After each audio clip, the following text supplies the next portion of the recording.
平山義也と申します。2018年より小金町を拠点に制作活動を行っています。主に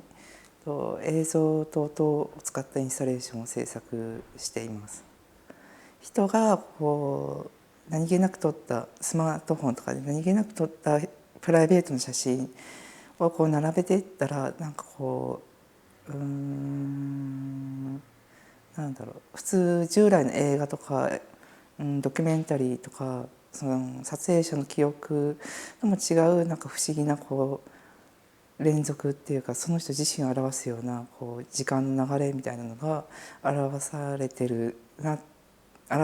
せるんじゃないかなと思って、でまずその写真をもらって、撮った順番にスライドショーを流していってっていう感じで作ってて、でそれは映画ではないなと思ってたんですけど、出来上がって自分がじっくり見直した時にやっぱりつながりが一枚一枚に感じられたので、それはもう映画かなって、自分って何なんだろうって考えたり、自分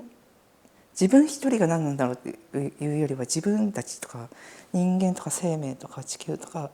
で何なんだろうっていうのはやっぱりずっと気にはなってることで、そういうことを考えていくと、やっぱり宇宙とか物理とかそっちの領域にどんどん気になっていく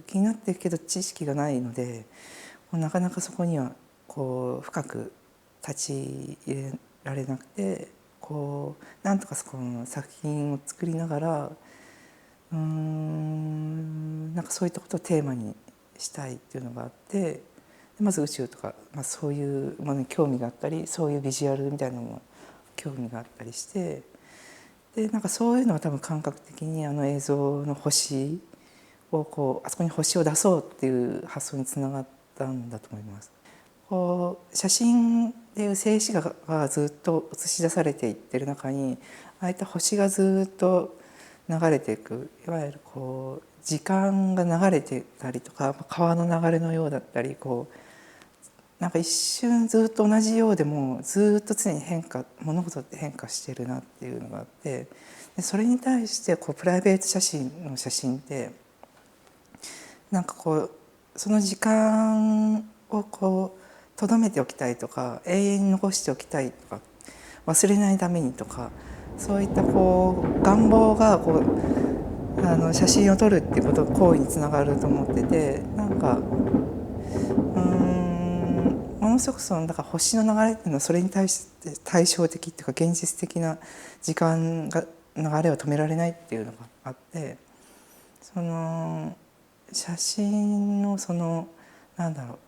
特性を強調するような感じがして、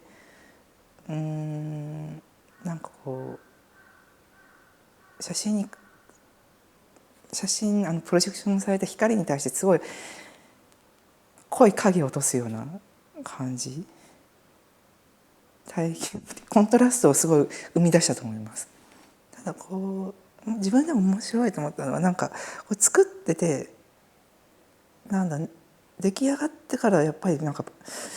コンセプトが見えてくるみたいな、これまでもずっとそういうのがあって、多分それが制作をしたいってことにつながってるような気がしてます。